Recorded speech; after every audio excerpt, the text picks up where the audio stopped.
In my opinion, Bray Wyatt is one of the best characters in recent WWE history, and he is truly destined for greatness. Bray has an amazing gimmick, is great on the mic, and has really improved his in-ring abilities leaps and bounds since he started. Despite rather poor booking these last few years, things seem to be looking up for Bray and the Wyatt family in general. With his recent resurgence on SmackDown Live, here is Wrestling Origins Bray Wyatt. Wyndham Lawrence Rotundo was born on May 23, 1987 in Brooksville, Florida. If his last name sounds familiar, it's because his father was Mike Rotunda, a former WWF Tag Team Champion, and his grandfather on his mother's side was Blackjack Mulligan. If that wasn't enough, he also has two uncles that were successful wrestlers as well. Of course, Wyndham grew up around the wrestling business. He learned a lot about the business at a young age, but interestingly enough, Rotunda didn't initially set out to be a wrestler like some others have, but looking back, he feels like he was always destined to end up in wrestling. Unlike his brother, Bo Dallas, who went straight into wrestling after high school, Wyndham would take up other sports first. Since he was young, Wyndham was a big dude. When he attended Hernando High School, he took up amateur wrestling. In 2005, the year he graduated, he would win the Florida State Championship in the 275-pound heavyweight division. Being that big, he would also play American football as a lineman in college. At the College of Sequoias, he played 2 seasons and won second-team All-American honors, landing him a scholarship with Troy University. There, he would play 2 more years of football. In college, Rotundo would also study broadcast journalism, which likely helped him develop his speaking ability, as his goal at the time was to become a radio personality. However, Wyndham wouldn't finish his schooling. Just 27 credits shy of graduating, Wyndham decided that he didn't want to play football or go to college anymore. He wanted to get into the family business of wrestling. In 2009, Wyndham Rotunda signed with WWE and was sent to develop in FCW. He had a lot of knowledge of the wrestling business, so he would learn the basics pretty quickly, allowing him to debut in April 2009. He would first wrestle under the name of Alex Rotundo before changing it to Duke Rotundo. In June, Duke would begin teaming with his brother, Bo. The two would quickly become the #1 contenders for the FCW Florida Tag Team Championships in July, and on the same night would win the titles from Justin Angel and Chris Logan. The brothers would defend their titles against Dylan Klein and Vance Archer, as well as Kurt Hawkins and Heath Slater. However, the Rotundo brothers lost to the Dude Busters. Moving forward to June 1st, 2010, Rotundo was announced as a competitor in the second season of NXT, but this time under the name Husky Harris. Harris would make his debut on June 8th on NXT, where he teamed with his mentor Cody Rhodes against MVP and Percy Watson, but they would lose. Harris would establish himself as a heel a few weeks later by attacking NXT announcer Matt Striker. In the coming weeks, Harris would narrowly avoid being eliminated from the competition. He was finally eliminated in August, but would return on 2 occasions to attack the eventual NXT winner, Kaval. After being eliminated, Husky Harris would head back to FCW and continue to develop. There, Harris would have a feud with Percy Watson, with Harris eventually coming out on top in a lumberjack match.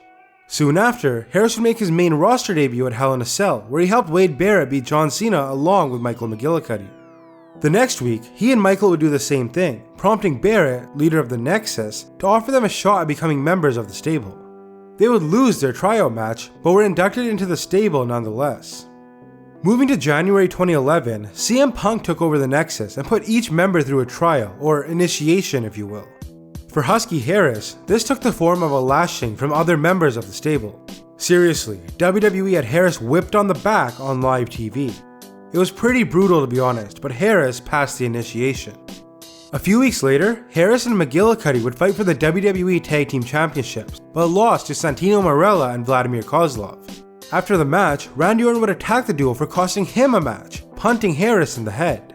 This would be the end of Husky Harris on the main roster, as he was written off and sent back to FCW. This was probably the best thing that ever happened to Wyndham, as although he was a 3rd-generation wrestler, his ring ability and character were just not good enough to make any meaningful impact.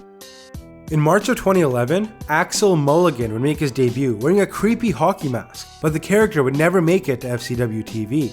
Turns out that was just a trial run, as Husky Harris came back soon after.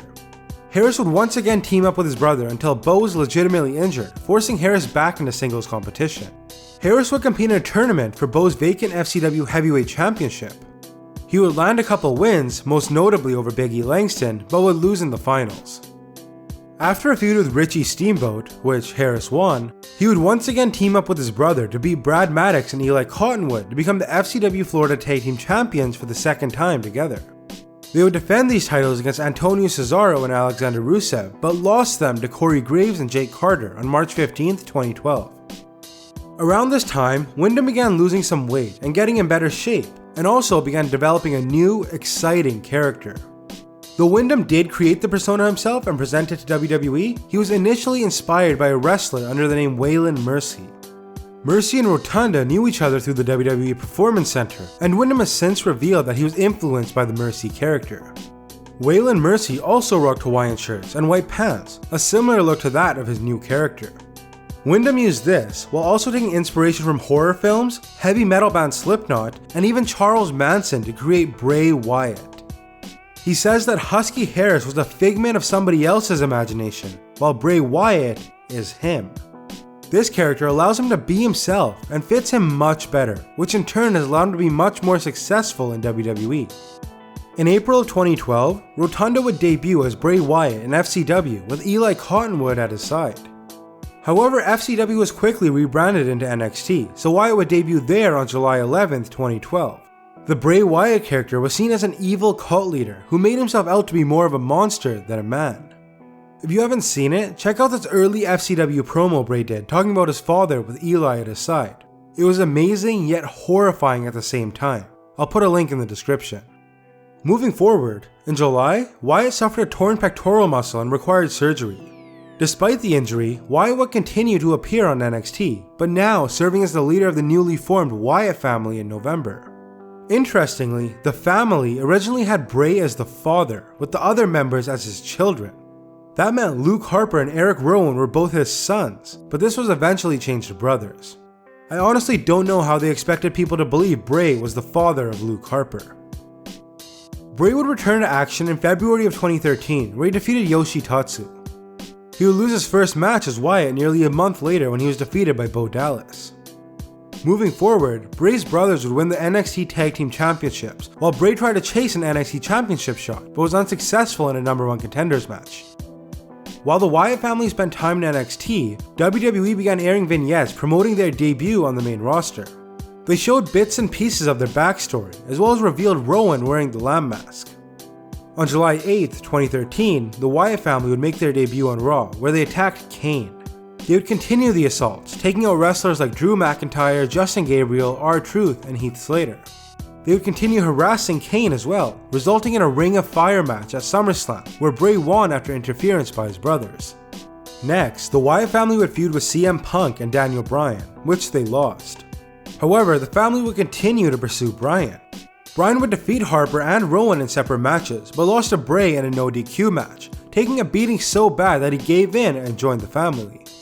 However, this would be short-lived, as Bray would blame Bryan for the Wyatts repeatedly losing, causing Bryan to snap and attack the other members. After defeating Daniel at Royal Rumble in a singles match, Bray set his sights on John Cena. After costing him a championship match and having a brief feud with The Shield, Bray would set out to prove that Cena was a fraud, calling his heroic act a facade. Cena would respond by challenging Bray to a match at WrestleMania 30 in 2014. Cena would overcome interference from Harper and Rowan to defeat Bray, which was his first pinfall loss on the main roster. The feud would continue, however, with Wyatt notably having a children's choir play for Cena while donning sheep masks to get inside Cena's head. This worked, as at Extreme Rules, Wyatt would defeat Cena in a steel cage match with the help of a demonic child. Next, at Payback, Cena would defeat Wyatt in a last man standing match after burying him under equipment. This would officially come to a close when Cena defeated Bray and multiple other superstars to win a Money in the Bank ladder match for the WWE World Heavyweight Championship. Next, Wyatt would feud with Chris Jericho, with whom he traded wins at Battleground and SummerSlam, with Wyatt coming out on top in their final match on Raw in September. A few weeks after that, vignettes started airing of Bray setting Harper and Rowan free, disbanding the family. Wyatt would interfere at Hell in a Cell in October, by himself, and cost Dean Ambrose his match against Seth Rollins. This would lead to Ambrose and Wyatt facing off at Survivor Series, where Bray won by disqualification, and again at TLC. They would face off again in a Miracle on 34th Street fight, and for a final time in an ambulance match on Raw, with Bray winning both times. At the Royal Rumble, Wyatt would enter at number 5 and last nearly 50 minutes, taking out 6 other superstars before being eliminated by Big Show and Kane.